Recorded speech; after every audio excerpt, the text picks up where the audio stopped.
Hey there and welcome back. In today's video, we're going to show you how to add a new store to your merchant account using the store setting module. Let's dive right in. After signing in, select a merchant to start your business. Click on the store setting module name in the left navigation panel to open the drop-down menu. Then click on Store Management. Here you can view the information of all your stores. To add a new store, click on the Add New button.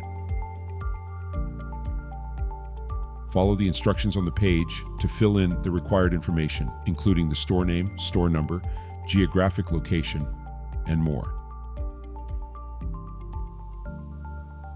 Once you've entered all the details, click Save to complete the setup. After the setup is saved successfully, the interface will return to the store list page. To view the details of a specific store, click on the store number. Here you can view information such as the geographic location, number of employees, amount of sales, and more.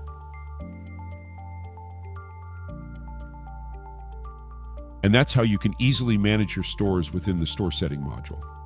Thanks for watching, and don't forget to check out our other tutorials for more helpful tips. See you next time.